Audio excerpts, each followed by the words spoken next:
재미와 감동 있는 만남. 감동과 재미가 있는 만남. 오늘이 만나쇼. 오늘이 만나쇼 2부가 시작됩니다. 그럼 거기는 다 이렇게 그 TV 같은 데 보면 그 아프리카에서 더군다나 오지에 있는 사람들은 또 다 벗고 살잖아요. 예, 여기도 이제 그 여자들은 이제 그 위통을 벗고 살죠. 네. 벗고 살고 이제 치마 하나 두르고 있죠. 예. 남자들도 그냥 아래만 가리고. 남자들은 바지하고 그냥 옷을 입습니다. 그럼 왜 그래요? 왜 여자들은 왜 옷이 없어요? 남자들은 위아래를 다 입는데 여자들은 위를 안 입는. 입고. 뭐 제가 안 물어봤는데 패션이 거지 패션. 아니 그거 불공평해요. 근데 사실 더운데 벗고 있는 게 시원한지도 몰라요. 예. 참. 근데 사실은 말이지 여자들 같은 경우는 대접을 못 받죠. 아이들하고. 근데 식사할 때도 보면 이제 남자들이 먼저 하고요. 보통 힘들고 무겁고 어려운 일들은 다 여자가 하죠. 여자들이 하고. 그 여자는 사실은 뭐냐면 재산이라고 볼 수 있죠. 예. 그러니까 예를 들어 원하는 만큼 내가 이제 여자를 데리고 올 수 있는데, 만약에 이제 여자를 데려오려면 내가 대가를 지불해야 되거든요. 그러면 내가 다른 여자를 하나 줘요. 뭐 누이 동생이라든지, 만약 세 번째 부인을 데리고 오면 누이 동생이 없으면 자기 첫 번째 아내에게서 난 딸을 준다든지. 그래서 이제 아니 뭐 양을 준다든지 뭐. 양 갖고는 여자를 안 줘야 되는데요. 된대요, 여자를. 예, 물물 교환인데 만약에 여자를 못 주면 이제 뭐 소로 10마리 주고 양을 몇 마리 뭐 총알도 주고 복잡합니다. 그러니까 여자를 주는 게 제일 무역이 거래가 있는 거네요. 예. 근데 여자가 상대방이 받아야 되는 거잖아요. 그것도. 예. 근데 여자가 시원찮다. 시원찮다. 이게 만약에 생산력이 없다. 슬슬 아프기만 하다. 그러면 이제 밸류가 상품에 문제가 있으니까 바꿔달라 그러죠. 가서. 실제로 가서 환불도 되나 보죠. 환불도 되죠. 네. 바꿔달라 그러죠. 눈이 반짝반짝 하시는 것 같아요. 아니 그런 좋은 제도가 있다니 이러면서. 네, 여기 보니까 교회도 보니까 바꿔야 될 분들이 많은 것 같아요. 위험한 발언 하셔서 지금. 예. 근데 그 언어가 이렇게 좀 뭐 가시기 전에 이디오피아 말을 배웠다고 하셨는데 저희도 이렇게 미국에 이민 와서 살면서 영어를 물론 배우기도 하고 배우지만 그렇다고 그 나라 말로 설교를 하고 이렇게 되기가 쉽지 않잖아요. 이디오피아 말은 좀 쉬운가요? 사실 이디오피아 말이 어렵죠. 어렵고 이제 알파벳이 100개가 넘고요. 제가 9개월 코스인데 1개월이 좀 늦게 왔어요. 그래서 학생들이 막 선교사들이죠 다. 뭐 일어나라 그러면 일어나고 앉으면 앉으라 그러는데 저는 멍하게 저희 아내랑 있고 그랬는데 근데 제가 복음을 전하기 위해서는 현지 말을 배울 수밖에 없다는 그런 절박함이 있었죠. 왜냐면 제가 뭐 영어로 설교할 수 있는 것도 아니고 그렇죠. 한국말로 아무리 내가 열정적으로 한다고 해가지고 그들이 이해할 수 있는 것도 아니고 결국은 그들의 말로 내가 설교를 해야지 가르쳐야지 이해를 할 수 있으니까 그래서 제가 최선을 다해서 공부를 했죠. 저희 집 사람에 의하면 밤마다 잠꼬대하면 이디오피아 말로 잠꼬대하고 또 하도 이제 그 스트레스로 이제 이빨을 갈아가지고요. 이빨이 밑이 많이 갈겨 있고요. 그리고 아침 일어나면 그 발음 안 되는 발음하려고 노력을 하고요. 그러니까 제가 생각해도 굉장히 열심히 했던 것 같아요. 그리고 8개월을 배워가지고 제가 첫 번째 사역지 한 케냐 쪽으로 한 360km 떨어져 있는 곳에 사역을 했는데 거기 이제 신학교가 있었어요. 이제 거기서 이제 강의를 시작하는데 사람들이 다 웃더라고요. 왜냐면 내 말을 못 알아들어가지고. 뭐 그런 과정을 겪었죠. 그런 과정을 겪다 보니까 한 1년 후에는 웬만한 교리 과목은 제가 다 가르칠 수 있게 되었고. 그러니까 그런 어려움을 겪지 않으면 뭐든지 할 수가 없다는 거죠. 그러니까 언어가 80몇 개라고 그러셨는데 그게 언어라고 하지만 그럼 사실은 뭐 예를 들어서 한국 같으면은 뭐 서울말하고 제주도 사투리 뭐 이런 정도인가요? 그런 건 아니고 훨씬 더 심한 차이가 완전히 다른 언어죠. 예를 들어 가지고 한국어 이디오피아 표준말하고 제가 사용한 굼수말하고는 뭐 한국어와 러시아어 뭐 그 정도요. 뭐 일본어 정도가 아닌 그거는 완전히 순서가 다릅니다. 이거 여러 가지 이디오피아 말은 오히려 세미틱 그러니까 속하거든요. 히브리어나 아랍어 계통이고요. 그러나 굼주 말은 나일로틱이어가지고 전혀 다른 순서도 다 다르죠. 그러면 또 이 말을 배웠다가 또 저쪽 가서 하려면 또 다시 배워야 되는. 예, 그게 이제 굉장히 그런 어려움 중에 하나인데, 그래서 저는 이제 표준말, 지금도 이제 그것이 이제 선교의 고민이에요. 한 언어를 배우면 다른 언어를 배우는 게 굉장히 힘들어요. 그렇죠. 거의 불가능할 정도로.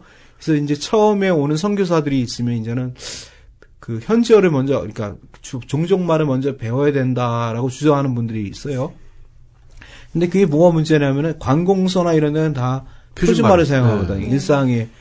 그렇기 때문에 이 여러 가지 그런 갈등들이 있죠. 그래서 저는 솔직하게 그 굼주말은 제가 단어도 분석하고 뭐 몇 개 번역도 하고 그랬지만 표준말처럼 그걸로 설교하거나 강의할 수 있는 그런 능력은 안 됐죠. 예.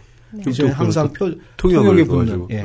제가 이제 이디오피아 말로 설교를 하면 가르치면 이제 굼주말로 통역을 하는. 네. 예. 그게 참 그 언어가 그렇게 판이하게 다르다는 게 어떤 생각이 드냐면 한 나라 안에서 서로 소통하고 교류하고 공감할 수 있는 그 도구가 없다는 생각이 들어요. 예, 그렇죠. 그래서 그 나라가 불화하는데 좀 그런 영향도 있을 것 예, 같아요. 그렇죠. 예, 당연히 그러죠. 예. 커뮤니케이션이 안 되니까.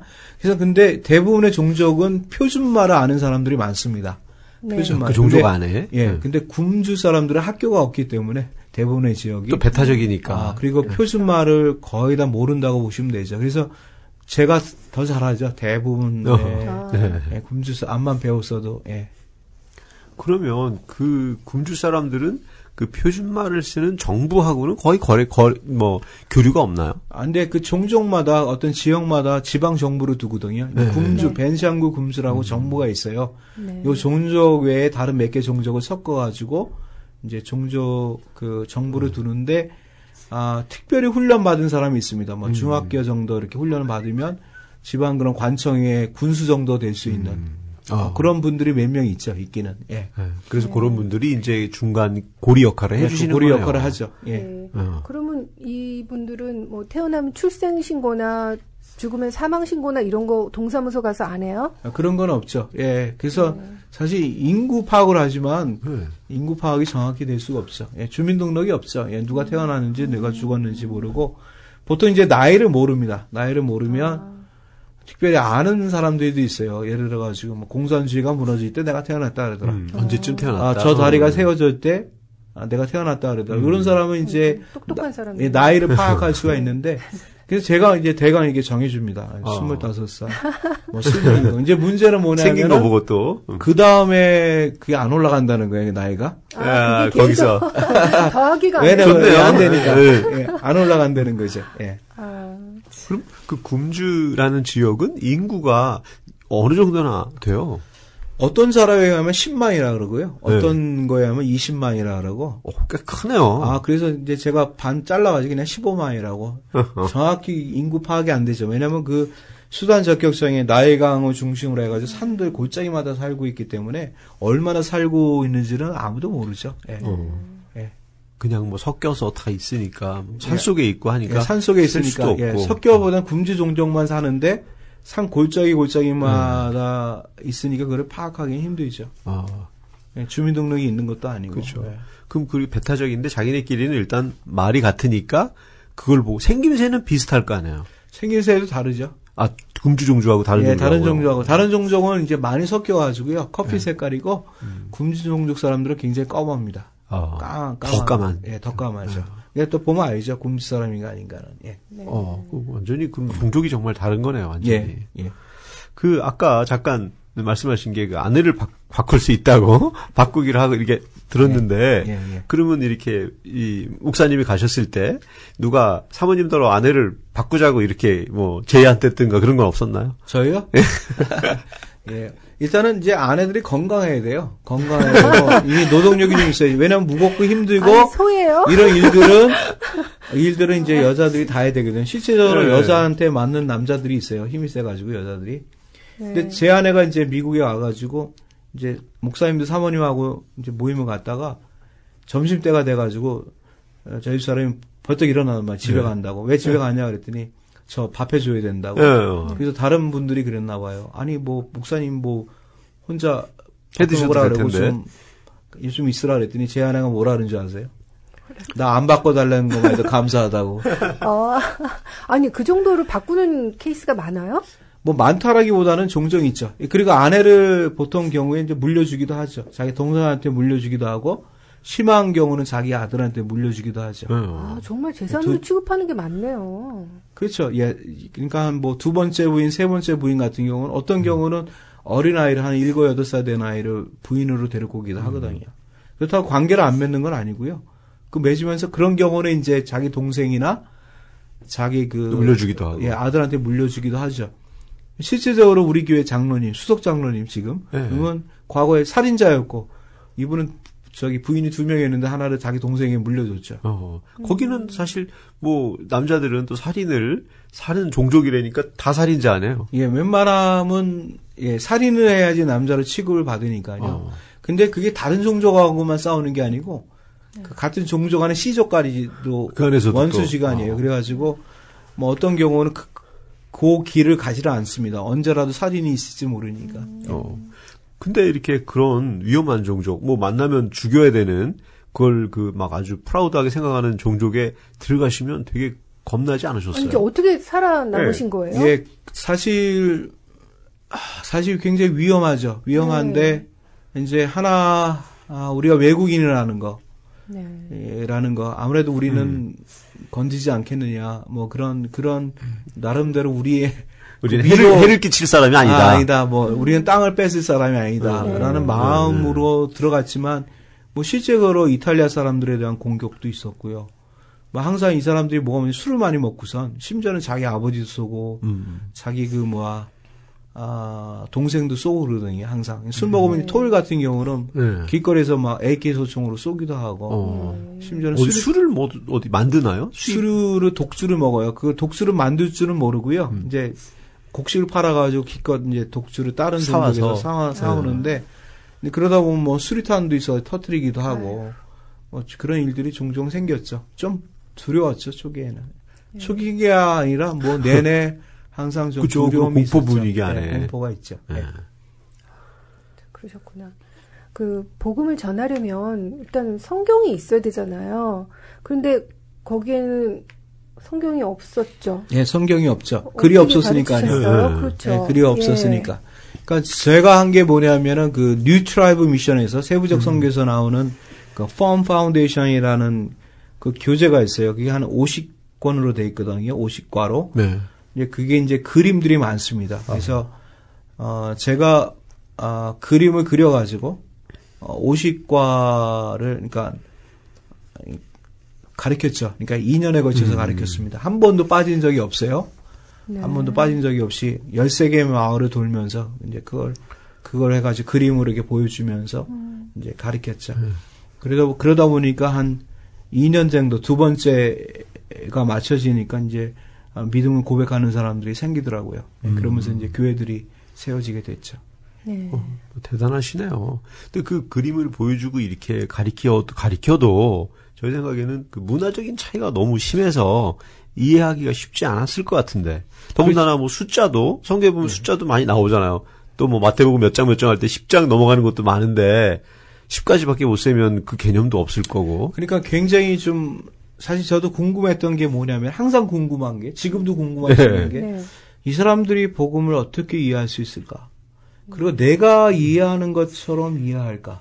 네. 라는 어떻게 이거를 이해할 수 있을까라는 그런 질문들이 많은데 그러면서 이제 고백할 수밖에 없는 거는 그러니까 성령의 역사라는 거죠. 네. 그러니까 사실 성경도 없죠. 결국은 유일하게 가르칠 수 있는 사람은 사실 선교사고 또 통역하는 사람이 어떻게 통역하는지도 저희도 모르고 또 그 사람도 궁주 사람도 아니고 어렸을 때 같이 놀았던 친구들이고 그러니까 굉장히 내가 보기에는 그 메시지나 이런 것들이 한계가 있을 거라는 거죠. 근데 나중에 이제 세례자 교육을 시키고 이렇게 여러 가지 방면으로 물어보면 정말 믿음이 있어요. 제대로 들어가서. 제대로 되는 그런 믿음들이 있고, 그 다음에 삶이 변화되고, 어떤 진짜 변화되는 모습이나 믿음을 고백하는 거 볼 때 깜짝깜짝 놀라게 된다는 거죠. 네. 그런 거 봤을 때 말씀에 대한 능력, 또 그 안에 말씀과 역사하시는 성령의 능력이 위대하다는 거죠. 예. 그 안에 교회가 아까 그 굼주라는 종족 안에 교회가 얼마나 있고 또 크리스찬이라고 할 만한 분들이 얼마나 있으신 거예요, 그럼? 그러니까 저희가 사역했을 때는 전혀 이제 없었고 시작할 때는 전혀 없었죠. 예. 없었는데 저희가 나올 때는 한 5교회가 있었고요. 예. 지금은 이제 그 중앙 정부에서 이렇게 이주 정책이라 할까요? 왜냐하면 30개, 40개 이런 마을들로 이루어지니까 그걸 한꺼번에 모으도록 그래야지 자기네 정부가 관리도 잘하고 그렇죠. 뭐 그런 일들을 하는데 이제 지금에는 제가 한 2년 전에 갔는데요. 다 저희가 사역했던 데가 길이 나가지고 버스가 다니고요.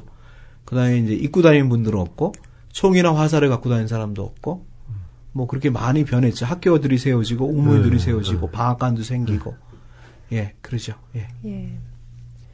그 현지인처럼 사는 것이 선교사의 삶이다 이런 말이 있던데 그 말에 동의하시나요? 기본적으로 동의하는데요. 기본적으로는 동의하지만 네. 우리가 참 연약하거든요. 네. 여러 가지 예수님처럼 완전히 인간으로 태어나면 그렇죠. 가능한데 우리는 다시 태어날 수가 없잖아요. 네. 그러니까 우리가 이건 변명이 돼서는 안 되고요. 그만큼 우리가 하나님 앞에 또 죄송한 마음이 있고 현지인들한테 죄송한 마음이 있죠. 근데 만약에 현지인처럼 산다 그러면 사실 우리는 예방주사도 맞지 말아야 되거든요. 네. 우리는 이디오피아에서 한 10가지 예방주사를 계속해서 맞았거든요. 풍토병이 있으니까. 예, 뭐 광경병 그렇죠. 이런 주사도 맞지 말아야 되고.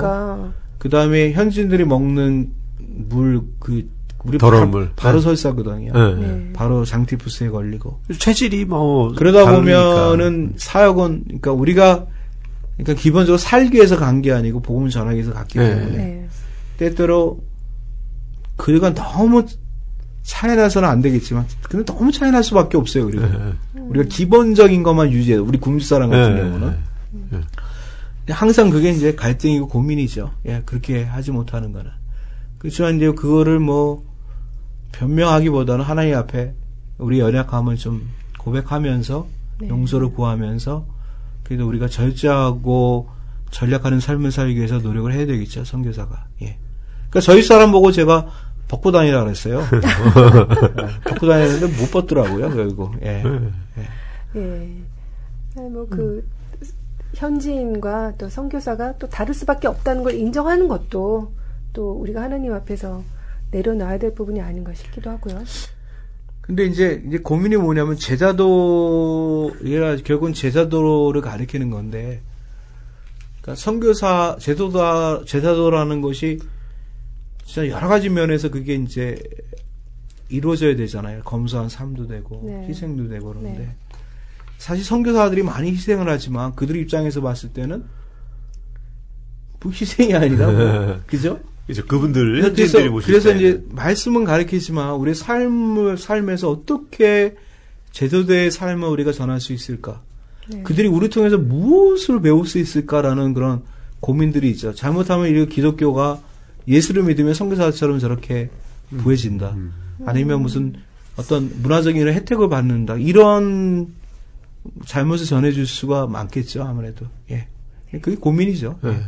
근데 뭐, 첫 세대 문화를 또 그 세대, 다른 문화에 들어가는 첫 세대들은 아무래도 뭐 전달도 있지만 생존을 해야 되니까 또 그러기 위해서 어느 정도는 좀 다름이 있을 수밖에 없을 것 같아요. 없죠. 예, 그게 이제 우리의 연약함이죠. 예. 그렇죠. 다를 수밖에 없는 게. 아무튼 어떤 나라나 민족에 따라서도 좋은 사람과 나쁜 사람의 기준이 좀 다를 수 있잖아요. 금주족에 대해서는 그분들은 좋은 사람과 나쁜 사람이 뭐 어떤 차이가 있나요? 이제 기본적으로 이제 그 문화 속에 있었기 때문에 일단 뭐 좋은 사람, 나쁜 사람이 아니면 우리하고는 좀 다르고요. 네. 일단은 아까도 말했듯이 힘이 있거나, 네. 사람을 잘 죽이거나, 잘 죽이거나. 그럼 좋은 사람이에요? 좋은 사람이죠. 왜냐하면 그들의 기준에 의하면 그렇죠. 여자들 같은 경우는 뭐 여러 가지 미의 개념도 네. 우리처럼 그런 개념이 아니고 일 잘하고 우락부락하고 이렇게 덩치 있고 이런 사람들이 또 미인이니까요. 그 여러 가지고 어쨌든 간에 잘 속이고 뭐 거짓말 같은 것들. 그래요? 예. 더 좀 되게 순수할 것 같은데. 어떤 면에서 굉장히 순수하죠. 네. 이제 그럴 종족에서 순수하기 때문에 쉽게 죽이죠. 생각을 좀 안 하고 쉽게 죽이고 뭐 도적질하고 뭐 이런. 그러니까 도적질 같은 게 일단은 드러나지 않으면 문제가 안 되고. 자기네끼리도 일상이니까. 그러니까 별로 도덕이라는 개념이 없나 봐요. 그렇죠. 우리가 생각하는 도덕은 아니죠. 왜냐하면은 여자를 겁탈한다든가 뭐 이런 거 심지어는 뭐 작은 아버지, 작은 엄마랑 잠을 잔다든가. 뭐 여러 가지 있죠. 여러 가지 뭐 태어난 아이를 그냥 땅 속에서 그냥 죽게 한다든지 구덩이를 파서 노인에게 독약을 먹여 죽게 한다든지 여러 가지 뭐 무당이 굉장히 중요하거든요. 무당이 찾아가서 무당이 말하면 그냥 조언을 하면 죽인다거나 뭐 왜냐하면 모든 그런 사건에 대한 배후에는 악한 영이 있다고 생각하거든요. 누군가가 악한 영을 이용해서 이런 저주를 나에게 입혔다고 생각하면 이제 가서 이제 그 보복을 하는 거죠. 자기는 알 수가 없으니까 이제 무당이 지시하면 이제 그대로 하죠. 아직도 그런 토속 종교를 믿는 분들이 거의 거기는 다 그렇죠. 그렇죠. 그럼 그 사람들한테는 어떤 삶이 성공한 삶인가요? 일단은 이제 여자가 많고 짐승이 많고 재산이 많은 거니까. 재산이 많은 거죠. 재산이 많고 일단은. 그럼 여자들은요? 어떤 여자가 성공한 여자예요? 주인을 잘 만나고. 주인 잘 만나는 거겠죠. 아무래도 뭐 이렇게 자식 많고. 예를 들어가지고 우리 아이들이 3명인데, 우리 자녀들이. 맨날 이렇게 더 이상 안 낳냐고. 그러면서 하는 얘기가 그거 갖고 어떻게 힘쓰겠냐고. 안타까워하죠. 그래도 제 자식이 꽤 돼야지. 그렇죠. 그러면서 힘이 되고 그게. 와이프를 바꾸자고. 그러니까 이제 3명씩 이렇게 낳으면 꽤 많이 낳게 되죠. 그게 이제 그 당시 그것이 우리 생각에는 이해가 안 될 수도 있겠지만 그런 문화 속에서는 일종의 타당성이 있죠. 전쟁이나 뭐 이런 거 할 때 유지를 해야 되니까. 일단은 사람들이 많아야 되는 거고 그 농사나 이럴 때 거의 뭐 소나 이런 걸 이용하지 못하니까 노동력이 많아야지만 또 자기 삶이 또 부해지고 또 유지가 될 수 있으니까요. 거기도 그런 빈부의 차이가 심할 수 있겠네요. 빈부의 차이가 우리만큼 이런 자본주의 사회만큼 심한 건 아니고요. 소가 얼마 더 있고 없고의 문제인데, 근데 나눌 줄 압니다. 이제 아이들이 이렇게, 왜냐면 거의 다 가까운 친척을 중심으로 마을을 형성하기 때문에 시족 같은 거니까, 시족은 조금 넓고요. 그래도 좀 약간 시족에서 좀 더 그런 대가족 중심으로 이렇게 사니까, 아이들이 한 7명, 8명 이렇게 뭔가 굽고 있어요. 그러면 쥐, 생쥐 이제 그거 잡아서 굽고 이제 먹으려고 그러면 그 7명, 8명인데도 그거 다 나눕니다. 나눠서 먹고 그러죠. 그러니까 우리만 나눌지 모르지 그 사람들은 나눠 먹죠. 공동체가 되는 거네요. 공동체가 되니까. 그래서 우리 애가 가면 좋은 애가 가면 이제 이들표 말로 코코베거든요. 코코베 너도 와서 좀 먹으라고 나눠주고 그러죠. 뭐 애가 분명히 안 먹겠지만 양보하겠지만. 그분들한테 뭐 기도도 가르쳐드리고 그러나요? 근데 말이 안 통하면 기도도 쉽지 않을 텐데. 아니 기도를 가르쳐 주죠. 그래서 제가 기억을 살리면 이제 예수님의 이름으로 기도합니다. 그째 예수스 갈르기자 뭐 이렇게 하거든요. 맨 처음에 굉장히 어색하죠. 그러면 이제 기도하다가 이렇게 키키키키 웃고 그러죠. 그래서 이제 마지막에 그거 못하면 이렇게 가르쳐 주면 그째 이러면서 이렇게 이제 하죠. 하다 보면 이제 내가 소리 지르면서 크게 하라고 그러면 크게 하고 뭐 그런 식으로 하는 거죠. 그러다 보면 이제 기도하는 게 익숙해지고 예수님의 이름으로 기도합니다 이렇게 말하죠. 그리고 다들 생업에 뭔가 사냥도 하고 뭐 농사도 짓고 할 텐데 우리가 성경 공부하고 뭐 교회 예배를 봐야 되니까 모여라 그러면 오시나요? 일단은 수요일 날은 바람 부는 날이라 그래가지고 수요일 날은 일을 하지 않아요. 바람이 안 불어도요? 안 불어도 수요일이 바람 부는 날이라는 뜻이에요. 그래서 이제 그때 수요일 날은 이제 여성들이 중심 이렇게 불러가지고 저희들이 성경 공부를 하고요. 그다음에 주일 날은 이제 주일이라 그래가지고 우리가 오전에 와라 그래서 하게 하죠. 근데 이제 농촌 문화는 그렇습니다. 자기들이 시간은 얼마든지 낼 수 있거든요. 내자면 내고. 그렇죠.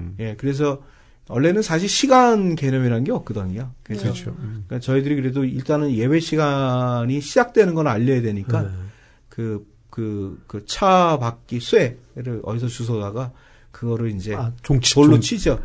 치면 이제 시작하면은 뭐 어떤 사람은 1시간 전에 와 있는 사람도 있고 뭐 정시간에 오기도 하고 그다음에 이제 30분에 오기도 하고 그러니까 예배가 좀 길어져야 돼요. 그래서 언제라도 오더라도 네, 여유롭게 뭔가 참여할 수 있도록. 예. 우리처럼 뭐 하나님 앞에 드리는 약속인데 시간을 맞춰야지. 그거는 서구적이죠. 근데 그것도 문화인 거예요? 문화죠. 예. 너무 그분들은 시계가 없으니까 그 시간에 맞춰서 와야 된다. 이거는 좀 너무 인간성이. 그렇구나. 예배 시간 꼭 안 지켜도 그런 건 괜찮은 거죠. 그거는 뭐 여기 담임 목사님께 물어보시고 자유를 갖고 싶어도 될까? 거기는 말이죠. 예, 예를 가지고 만약에 그 전에 일했던 사역했던 데는 사실 이게 딱 태양을 보고선 시간을 짐작해서 와야 되는데 구름이 꼈다. 그럼 알 수가 없네 시간. 그러면 그렇잖아요. 그렇죠. 뭐 그 시간이 뭐 풍부한 사람들인데. 그냥 왔다가 자연스럽게 또 있으면 가고 그런 거죠. 예. 그러면 여기서 왜 그 개척교회 처음에 아니면 우리가 뭐 여기 남미나 멕시코 이런 데 갈 때처럼 교회 오면 뭐 먹을 것도 좀 주고 이런 것도 좀 해야 되나요?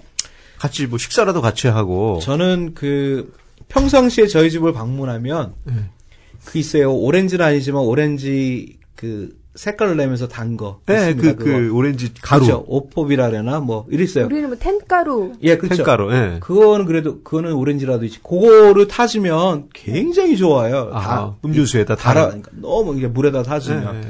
그러니까 평상시에 우리 집을 방문하면 그걸 대접을 하는데 주일날에는 하나도 안 하죠. 왜 그것 때문에 올까봐. 좀 잔인했죠.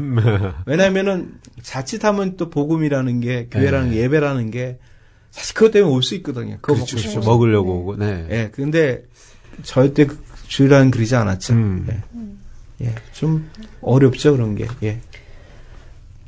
그 복음을 들었다고 해도 그 성적 문란이나 살인 등의 범죄가 금방 줄어들지는 않을 것 같아요. 근데 그럴 때 많이 낙담이 되셨을 것 같은데 어떠셨어요? 뭐 낙담이라기보다는 항상 그랬으니까. 항상 뭐 원래 그래요? 뭐 초기에 보면 뭐 한 달에 한두 건씩 살인 사건이 생기고 뭐 심지어는 여자가 뭐 젖에 화살을 맞고 온다든지 자기 아버지한테 칼에 맞아서 오기도 하고 총에 맞아서 오기도 하니까 뭐 그게 일상이었으니까 뭐 낙담이라고 일상이라는 아니 그런 일상에서 어떻게 버티셨어요? 두려웠죠 사실은 실제적으로 두려웠습니다. 근데 그게 그 당시에는 잘 모르는데 나중에서는 좀 나타나는 거예요. 어떤 정서적인 면이나 질병으로 이렇게 나타나는 게 되는데. 힘드셨다고 하신 게. 예, 요즘에 지난번 2년 전에 가니까 보통 거기는 2는 2입니다. 그게 법이에요. 누가 죽임을 당하면 반드시 죽여야 되거든요. 그게 법인데 그런 우발적인 그런 총기 사건이 있어가지고 한 사람이 죽은 게 아니라 다쳤어요. 그게 사고로. 우리 장로님, 수석 장로님 그 어머니가 이렇게 다쳤는데 보통 그런 경우에 반드시 보복을 하거든요. 근데 이 장로님이 보복하지 말라고 뭐 그러기도 하고 그러니까 그런 것들이 줄었죠. 근데 제 보기에는 총을 안 갖고 다니니까 이제는 많이 줄었고. 근데 제가 말씀드린 건 저희가 사역했던 부분만 그 마을 그 지역만 말씀드리고요. 앞으로도 많은 지역들은 여전히 뻗어가야 되겠네요. 복음 바깥에 있죠. 그 선교지에서는 왜 기적이 일어나는 경우가 많잖아요. 실제. 그 선교사님도 뭐 그쪽 더군다나 오지에서도 그런 체험을 좀 해보신 적이 있으신가요? 기적이 이제 많이 일어나죠. 근데 기적이라는 게 때때로 기적이 안 일어나도 되고요. 또 일어나도 좋고 뭐 여러 가지고 이제 저희 처음 들어갔는데 비가 안 와요. 비가 안 오면은 이제 곡식을 제때 못 심으면 이제 굶어 죽는 거거든요. 그때부터 이제 소문이 들린 게 이제 저 외국인들이 돌을 모아가지고 집 지으려고 돌을 모아서 그런다. 이런 얘기들이. 아니, 뭔가 이유를 찾아야 되니까. 그러니까 그렇다면은 뭐냐면 이유를 찾게 되면 그 이유의 원인을 제거해야 되거든요. 굉장히 위험한 거거든요. 뭐 그럴 때 이제 뭐 기도하면은 비가 온다든지. 근데 이제 그것을 두 차례에 걸쳐서 비가 오니까 이런 생각이 들어요. 저 사람이 나를 무당으로 여기는 게 아닌가. 그래요? 뭐 그런 생각도 들기도 하고요. 근데 나중에 보면 이 사람들이 예수를 믿고 이런 것들은 사실 그런 것들은 아니죠. 결국 희생이고 우리들에 대한 희생이고 전한 말씀이지 그런 것들은 아니었던 것 같아요. 여러 가지 기적이 많은데 너무 많아가지고 이것만 말씀드릴게요. 그곳이 좀 가난하고 위험한 곳이지만 그 선교지에서만 누릴 수 있는 축복이 있을 것 같아요. 어떠셨어요? 갑자기 축복이라 하니까 좀 답답한데. 축복이 안 어울리는 땅이에요? 아니 여기랑 비교해 보면요, 마실 물도 없지, 뭐 전기도 없지, 전화도 없지, 뭐 갈 만한 스타벅스도 없지, 쇼핑할 수도 있는 것도 없지, 항상 그 두려움이 있지. 근데 힘들었어요. 하루가 천년 같더라고요. 그렇게 시간이 안 가요. 시간도 모르고 뭐 시간이 너무 안 가고, 그다음에 너무 더우니까 어떤 때 100도가 넘거든요. 그러면 무기력해질 것 같아요. 그러면 점심부터 저녁 때까지 그냥 숨 쉬는 게, 나를 생존시키는 게 일인데, 그래서 그런 면에서는 뭐 없죠. 그런 뭐 어떤 그런 면에서는 생각나는 게 없는 것 같아요. 그냥 힘들었다라는 생각이 있는데, 제가 이제 미국에 가가지고 참 오랫동안 힘들었거든요. 그러면서 하나님 앞에 그런 어떤 나름대로 울부짖음이 있었습니다. 하나님 이게 뭡니까? 제 청춘 30대와 40대 중반을 거기서 보내는데 하나님 이게 뭡니까? 내가 거기서 내가 와가지고 얻어진 거는 결국은 정서적인 그런 굉장히 화를 내고요. 내가 짜증이 막 나고 분노가 있고요. 그다음에 찬양을 못 하겠어요. 힘이 들어가지고 찬양이 안 나와요. 그러니까 찬양이 안 나온다는 건 어떤 감정인 거예요? 그냥 힘이 들어요. 찬양 안에 노래하는 게. 그리고 헌신에 대한 노래를 부르면 막 더 안 나오고. 그 앞에서 찬양 인도자가 이렇게 헌신에 대한 예배 찬양을 하면은 가스럽게 보이고. 니들이 뭐 개맛을 아냐. 그렇죠. 뭔가 그 상처에서 올라오는 이런 생각을 해봤는데. 그다음에 내가 이제 설교하면 설교는 나을 거 아니에요. 그럼 끝나면 나를 앞에 세워놓고 뭐 너는 가라 이렇게 헌신의 노래 있잖아요. 그 찬양 파송의 노래. 파송의 노래 같은 거 하면 그러면 절대 안 해요. 이제 속으로 네가 가라. 니들이 가라. 뭐 이런 식의 이런 식에 있으면서 그 사실 이제 미국의 사역지로 옮겨서 미국에 있는데. 여러 가지로 어렵더라고요. 여러 가지 어려운 게 이제는 생활이 안 되고요. 선교사로서의 그런 인정하는 거 가치가 딱 떨어지고. 그렇죠. 선교지를 떠나왔기 때문에. 사역도 이제 충분하지도 않고. 여러 가지가 있으면서 또 알아주는 사람도 없고, 선교사들 또 여기는 많잖아요. 그래서 그런 것 가운데 이제 하나님 원망을 안 해봤지만 하나님 앞에 질문이 있어서 이게 뭡니까? 라는 질문이 있었는데 어느 순간 여러 가지 그런 답변과 함께 다가오는 게 뭐냐면은 내 젊을 때 한국 같은 시기에 그것 때문에 내가 많은 것을 희생하고 많은 것을 잃어버렸지만 주님의 나라를 위해서 그 잃어버린 영혼을 위해서 교회를 위해서 쓰임받았다는 그 자체가 그게 복이라는 거죠. 누렸던. 다른 것보다도 내가 거기서 정말 많은 것들을 누리지 못하고 공포 가운데 정말 힘든 삶을 살았는데 그것을 인해서 오늘이 만나쇼 3부에서 계속됩니다.